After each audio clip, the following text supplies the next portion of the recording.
like touring bands and stuff from all over the place. They're cool. Straight up, like, this is my crib. Welcome to MTV Austin. You know, you need to cut up like some bananas to make, that's the sentence structure that didn't make sense, right? Longer. Okay. How would I form that sentence structure? I don't know what you're saying. Okay. You know what you're saying. So can you Finish restate the question Just- so it's like clean cut? Okay. How did the combination of an introverted narrative and the extroverted performance like happen? I started off being pretty introverted. Like, I'd say for the first 14 years of my life, I kept to myself. And then I started making music and doing shows, and then the more and more I was doing shows, the more and more extroverted I became, and then my style of like how I said the words and like my facial expressions and then the energy I put into it became more extroverted because I was being more extroverted. Would I say they contradict each other? Yeah, sometimes. Like, I just did this song that I'm gonna perform at B-Mint tomorrow. Yeah.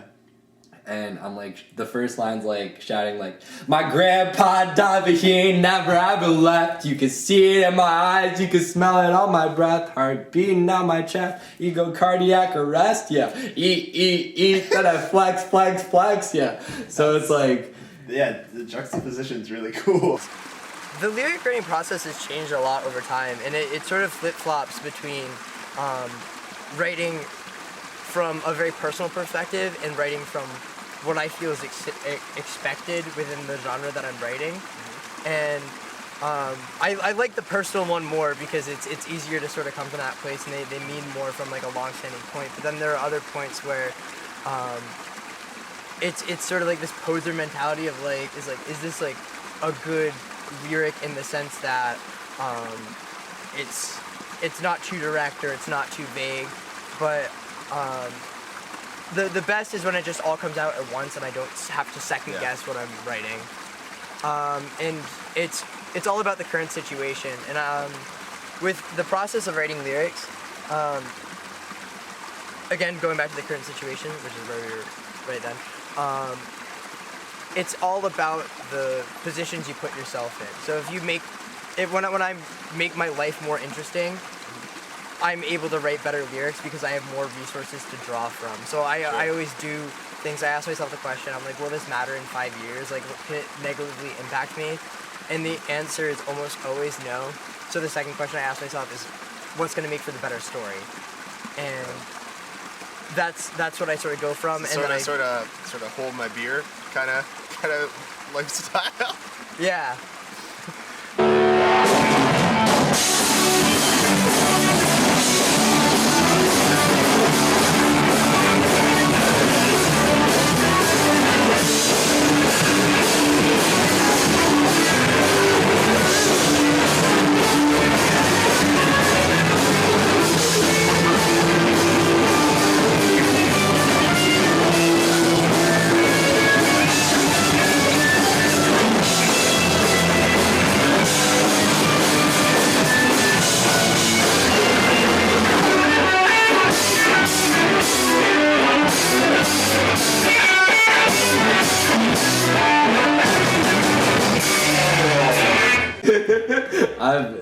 B-Mint is probably the best thing that's happened to me, like, with shows and music, like, ever. Beating so well, I could've met my people. I've been beaten by the pound, by the ton, by the kilo.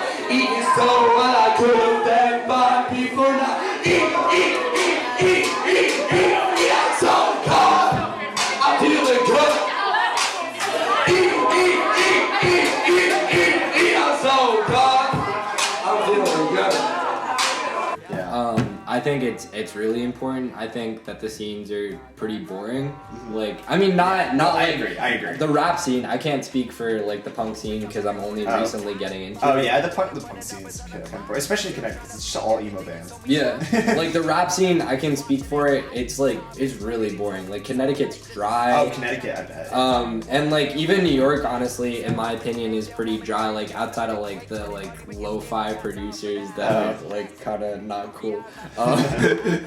Yeah, I feel like it's important because it makes music a lot more interesting, and then it's boring just to, in my opinion, just see a bunch of rappers or a bunch of emo bands back to back. I want to see like Space Camp, and then I want to see like this weird ambient act, and then I want like a trap rap act. Actually, most of the time I don't want to see an ambient act, but.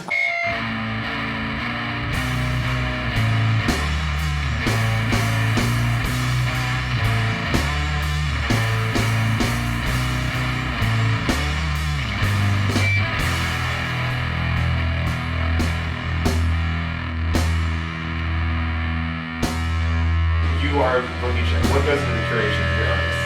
Just like thinking when you're like just Choosing bands? yeah. I mean, I kind of know how it works, but like Yeah, you do kind of know how it works. Okay, well, I'll get asked to book a show. right up in between my legs. And usually I'll get asked by a touring band for maybe just a bunch of local bands, but usually not. It's usually a touring band. And then this is how I've been doing it, but I kind of want to change it. I've been like, I'll just go through like bands that I see like on Facebook and like, because that's like the main source of things that I have. And Stop it. Okay, this is enough. This is enough. and so I'll like find bands that sound similar and I'll just like listen to them all and see if it sounds all good together, which is like the opposite of doing a mixed bill that we literally just talked about. But I actually kind of like low key mentioned you and the other one being like Sarah doesn't like doing mixed bills, but it's their way. That's just I mean, like, I understand the benefits of both. Yeah, like I will do mixed bills. Just it's like sometimes it's difficult to do. Yeah. I don't know how to explain it, but sometimes it's just too much to do.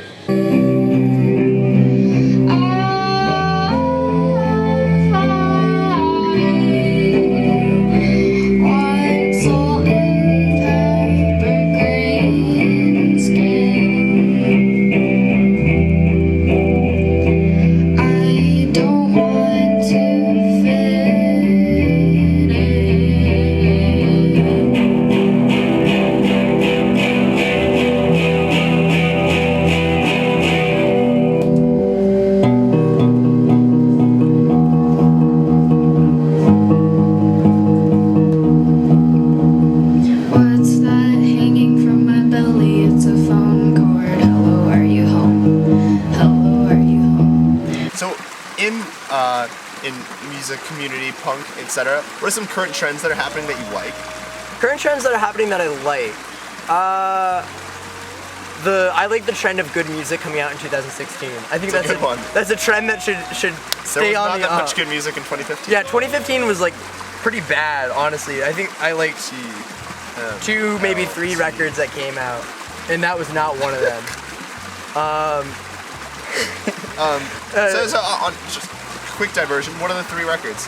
Three records: Harmlessness, the Queen Moo record. Shoutouts to my boys, and the Xander's record, and All Right. All Right was really good. Xander's and Queen Moo are the same band. No, they should be counted twice. Yeah, I agree. Three out of those were Connecticut bands. Connecticut actually kind of killed it in 2015. But only because of a very small group of people. Yeah, only because everyone else was slacking. Yeah. Okay. So how have those bands like can like influence you to become like better songwriters? Because I know that they did. Yeah. That one in particular, Jason Wolf from Queen Moo. John Rule III. John Rule III, as he is billed on Bandcamp. He sort of made it for me that it's like really good songwriting like isn't out of reach. Like there are people who are basically in my backyard who are like doing this and making it happen for themselves and just writing really, really good songs. And reaching out to him and talking to him about that kind of thing, and just sort of hearing his plans for the future and like he wants to go on tour next year and sort of see if the band can support itself. And I'm not saying like that's like my plan, but for Queen Moo in particular, they're such a good band and people should be paid for art. I think in one way or another. I'm not really sure how that's going to be done. And that's because like that's a very big thing to figure out. Government subsidies need to support artists instead of big corporations, because corporations are not people and artists are. Are bands people? Bands are people. Okay. But just sort of hearing that fearlessness come from people who are around me is very, very, it's been encouraging. My plans for the future, I want to make the most, I genuinely think like the music I'm making right now is the most interesting rap music that I've heard for a long time. And I haven't always felt that way. I always thought my music was good. I hate all my old music. I hate Galaxy at this point. I hate you do. I'd like really feel confident that what I'm doing right now with my voice and with my production is one of the most interesting things in rap ever. And I think if I keep on doing what I'm doing and expand on those thoughts and keep getting out there and meeting people and coming up with more ideas, that something's gonna happen like big. Talking to Austin about how boring some things can be. At shows? Just like scenes that were like largely focused on one thing, because like in Connecticut or like in anywhere, like Connecticut, like actually Connecticut, because this is what okay. Like what are the problems with it? What are the problems with it? Well, like we were talking about before, people aren't passionate. Like crowds aren't passionate. People are getting offended when I say this, but like nobody cares. About like what they're seeing or what they're experiencing, and like the community that they can create by being like interactive with each other. Like everyone like congregates into little groups, and like that happens everywhere. That just happens in society. But like not no one, but now it seems like people are just less welcoming as they were once. Everything went downhill. Like things have slowed down in the past couple months. I mean, they're picking up again because like the summer's coming up and everyone's getting out of school. But like, I just don't know if the same feeling will come from anything. Actually. Trends that I don't like, people not giving a shit enough to pay covers at shows. Not wanting to support bands on the most fundamental level is something that kind of bugs me. And there's a lot of talk of making shows that people go to safe spaces for everyone involved, but it feels very, very specific, and the safe space is good because it keeps everybody in line and keeps them acting like decent human beings for most of the time. And if you don't follow the code of like don't like assault people and don't be an absolute asshole, like don't touch me in the pit, exactly.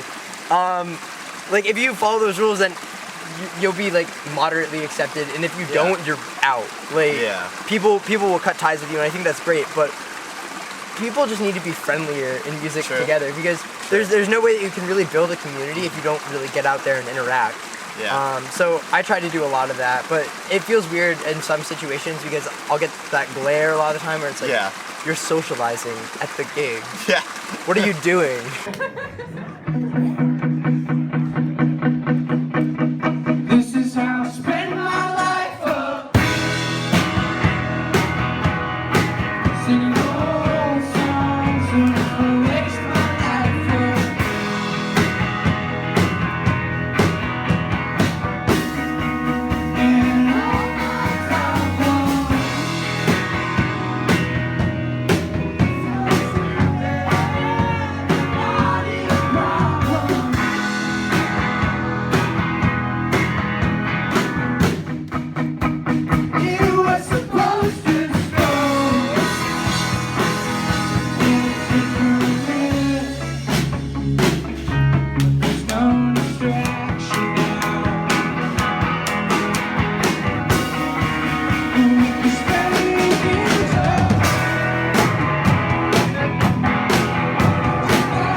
A lot of what you've done is like